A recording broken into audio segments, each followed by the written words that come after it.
All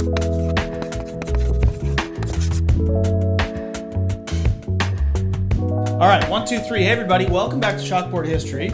If this works, it's going to be really cool. If it doesn't, you're never going to see it. So it's so all if good. you're seeing it, then it worked out.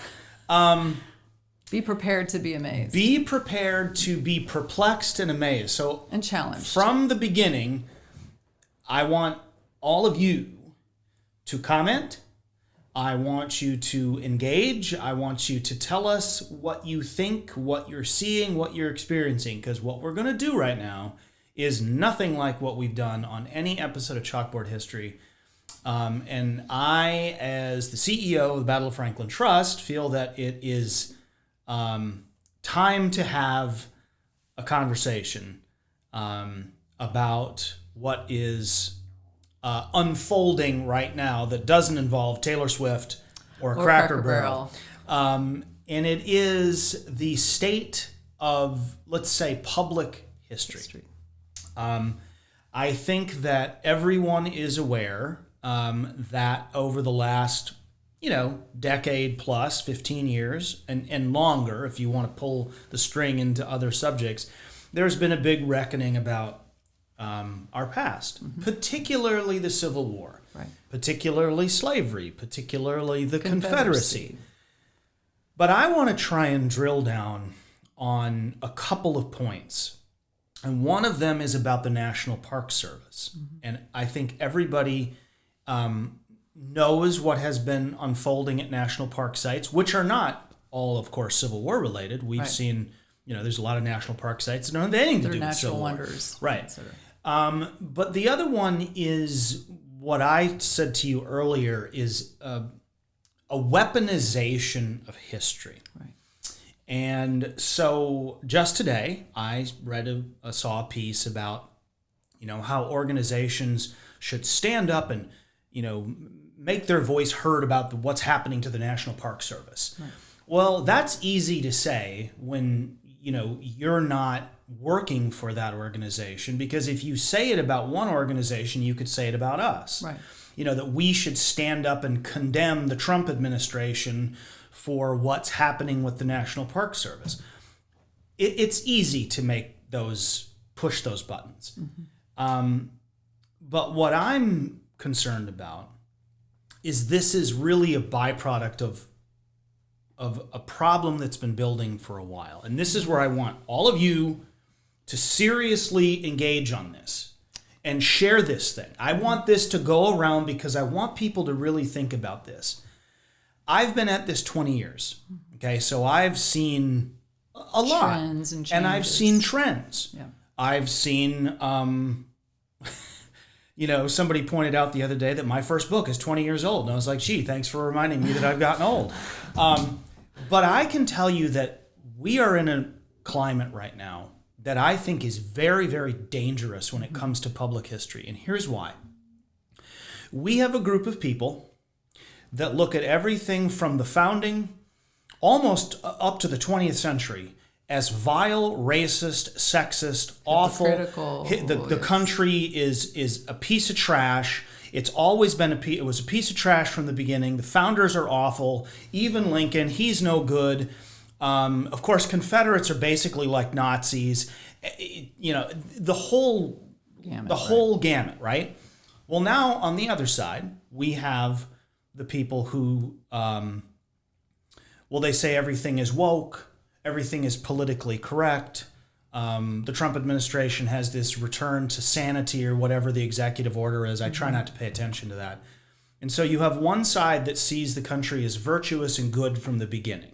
They've been dismissive of race and slavery. They hero worship the Confederacy. They talk about how history is being erased, which, by the way, you can't do that. You cannot erase history. You can take a monument down. You could burn a book, but you can't erase still there. History. Yeah. Okay, as long as people have a mouth or a brain or there's something somewhere, history will survive. So we're caught between like these warring factions that I think are really cultural, political, and a lot of other things. And for the first time in all these 20 years, I've seen attendance trends that are troubling. because I think a lot of people don't want history to be weaponized. They don't want to go to a historic site and hear that everything is fantastic. This isn't American history so terrific and wonderful, but they also don't want to go to the historic site and be told that everybody they're wanting to, like Andrew Jackson, they don't want to go and hear what a piece of garbage Andrew Jackson was. They don't want to go to a site and hear that Nathaniel Chairs was a god-awful evil enslaver, who beat slaves and, was just a monster. And his children were monsters, and thus his wife was a monster, and all of his friends were. And it's not what we do. Right. And people who come here, that's not the experience they have. But before you get here. What are you seeing that's being funneled through your TV screen? And whatever's coming through here is either through Instagram or TikTok or Facebook or an email or a text or whatever. And I do think, and again, I'm asking all of you to seriously engage on this, because I am, as someone who's dedicated much of his adult life to writing about history and teaching about history and talking about history, I'll tell you what, today I'm offended.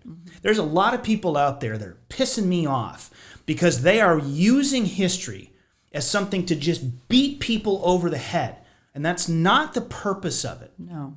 It is meant to try and teach us about where we were so that we understand who we are. Okay? And who we can be. And who we can be. Okay? Right. I don't think there's anybody on this board and anybody not on this board who would fit up to, some people's standards. And I really want people to think about, what are we doing in public history to try and get people to understand the nuances. And really, in some ways, the wonder of how this country started, almost organically, and how it struggled in its early years just to survive. I mean, the British came at us a second time, and then we're growing and expanding, and then we fight a civil war. And I just said before this, 750,000 people die, but 4 million people are freed. I don't know. That's a happy ending. That is a happy ending. That's a tragic chapter Costly. that leads to a happy ending. And here we are, and there are still some people who don't want to even address that, but who want to, I guess I'm on a roll today where I am really getting tired of people talking about how much the country sucks. But I'm also really getting tired of people saying that we want to make a, I almost said it, again. And it's not like a slogan, but when we talk about making it great again, what does that even mean? Right. That means we go back. I understand the premise. I think that some nostalgia, some idea and I good get old it. days. But my grandfather was born in 1913. He lived through the Great Depression and World War II. He was a farmer. He literally shoveled manure and raised cattle and corn and grain. That was his life. And he told me there was no such thing as the good old days. He said we were so poor that we never even knew any different. We almost starved during the Great Depression. He said then the Germans and the Japanese tried to kill us for years, and we had to fight that war. Then the Russians were going to nuke us every day. And he said, and then there was civil rights. And he said, you don't know how good you have it. And he would say that to me when I was like 9. And I was like, there goes Grandpa again. So I think this nostalgia is a little bit, often overplayed. But here we are 10 minutes in. So you've been at this for, a good while. You saw it before COVID. You saw 2020. You've heard me fussing about this. But you also talk to the guests. What do you want to tell the folks out there? So what I would say is I think we offer people a safe place to ask some of the questions they'd like to ask on those devices, but they're scared because people get so vicious when you when you articulate an opinion on social media, sometimes you're lambasted, whereas we give them a safe place to ask those questions. We treat guests with respect. They'll sometimes say, this is a stupid question. And I say to them, there are no stupid questions. Let's talk about what concerns you. And we give them a safe place to do that. And you can have vastly different people in a group that come to an issue from two different sides, but because we cultivate that atmosphere of respect, they have those conversations. And I think the thing that's so extraordinary about America, we are a whole bunch of very imperfect people, but people of vision who've tried to move towards something better. And we've made mistakes. And a complicated figure like Jackson is one of those, a figure like Lincoln. People of vision who, made some mistakes, but kept moving the country a little bit forward, a little bit at a time. And I believe we see a vastly different demographic even from when I started working here 7 years ago. I mean, the demographic has gotten younger. People of different colors are coming to visit us now, and that's exciting and encouraging. But I do feel like our numbers are dropping. And is that because of the economy? Is that because people are scared to come? Well, and that's an interesting point, because the numbers are less than they were, let's say just before COVID. And I do think there's some economic, impact to that. And some of it's a generational shift. But I was curious about whether it was just happening to us. But now I've talked to people who work at private sites, state sites, national presidential sites, places that are free, Civil War sites, national park sites. Everybody is saying the same thing. Mm-hmm. So I think there is something else adrift. Yeah. And I think that it is not helpful the way that history is weaponized. Right. That I don't care who you are. Mm-hmm. I don't care what color you are. I don't care what age you are. And listen, you can have whatever opinion you want. Yeah. But the vast majority of people should be able to look at this president, for example, mm-hmm. or Ulysses S. Grant, or Harry Truman, or Frederick Douglass, or 59 other people, mm-hmm. and not have it turn into a name-calling session. Right. Because you're right, when guests show up at the site, they're often very curious. Mm-hmm. They want to know. And more, I hear people coming in because they've heard stuff on the outside. Mm-hmm. And when they get here, they find out, well, it's not woke. Mm-hmm. And it's not just glamorizing how great the country is like it's a John Wayne movie, right? Mm-hmm. And they're actually kind of surprised. Yeah. Not just one group. Mm-hmm. I think the 60-year-old is like, wait a second. I didn't think I was going to hear it like this. Mm-hmm. Or you get the 25-year-old who was like, wait a second, this wasn't... Christy just told me yesterday she had a young black man on her slavery tour. And she said it was rough, but mm-hmm. they had a good conversation. Mm-hmm. That kind of dialogue, it's mm-hmm. two people, mm-hmm. one guest, one staff member. Mm-hmm. That can change 100 people's minds. Right. Because I don't know that anybody's opinions really changed, but they felt comfortable having that dialogue. Mm-hmm. And you're right. Can you really do that? And if you turn on the TV, all they do is tell you how great everything is or how much it sucks. Because they're going to gravitate toward the most spectacular story, and that's always going to be the person that's angry about something. Right. It's not going to be people having subtle conversations. And I do have to say, I don't think a president of the United States, I don't care who it is, should really be involved in history, mm-hmm. Or most politicians. Mm-mm. It's really not their place, right. But it's also not their area of expertise. Mm-hmm. I think I said to you, in the whole history of this country, I think there's probably a couple of presidents who really understood history well. Mm-hmm. He understood it pretty well, mm-hmm. and even his scope of history is pretty limited. And I think Jack Kennedy mm-hmm. and Ronald Reagan. Yeah. Beyond that, I'm not sure that any of them are really equipped to even work at a historic site. Okay, so I guess if that's a political statement, sorry. Mm-hmm. So let's not follow the lead of people whose job it is to throw out red meat. Right. And now the National Park Service. So let's go back to that. I think it's terrible. I think it's terrible the way the National Park Service is being treated as a political football. Right. But I can also say that the National Park Service does not represent even the majority of public history. Right. There are private sites. There are state sites. There are, in this area, think mm-hmm. about all the historic sites just in Middle Tennessee. Mm-hmm. Hermitage, Belmont, Belmead, Carnton, Carter House, Rippa Villa, the James K. Polk home, even Elm Springs in Columbia, those are all sites that have nothing to do with the National Park Service. Right. Now, you can go to Murfreesboro and you can go to Shiloh and you get some top-notch. I know guys that work there. I know people that they're fantastic. Yeah. But we have to, history's being weaponized and it's being boxed up in a way that I think is very confusing for the average person. Because one of the wonderful things is we're unique. Mm-hmm.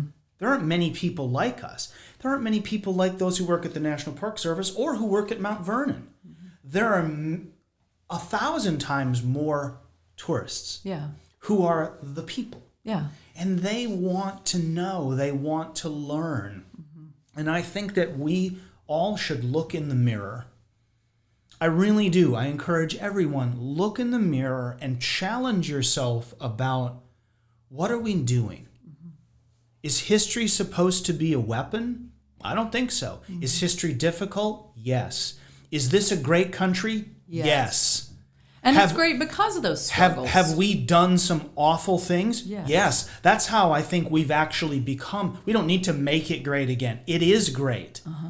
It has always, there have been so many times where it's 2 steps forward, 2 steps back. Mm-hmm. But then there's 3 steps forward and 2 steps back.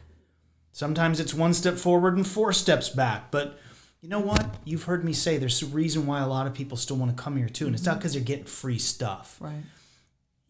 There's a lot of places in the world, ever since it was founded, that weren't quite as good as what was being offered here. Mm-hmm. And I think a lot of us who are native born, like, what's the movie, DiCaprio and Gangs of New York? Oh, yeah. The guy that Daniel Day-Lewis plays, native born. Mm-hmm. Yeah, dude, you came from somewhere else, right?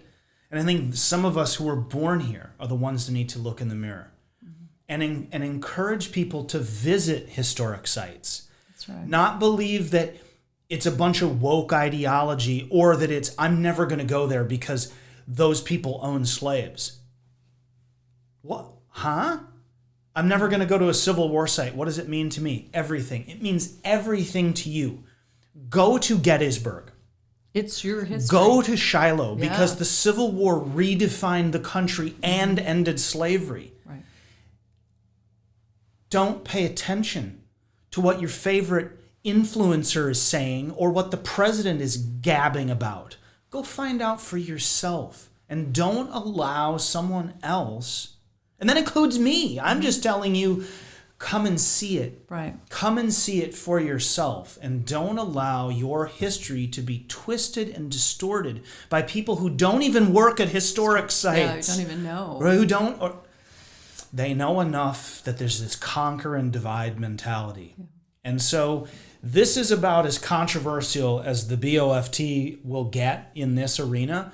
I mean, we push the envelope with interpretation every day. But this is more a message to those of you out there who are picking sides in this fight, and I don't think there are sides. Mm-hmm. There's only one American history. There's a lot of poor interpretations and versions of it, but there's only one line of history with multiple branches, and it's not just this or that. So I encourage you to come out and reject this culture war, this divisive thing that is unfolding, and come and see it and learn. Last thoughts? Come see us. All right. Thanks, everybody.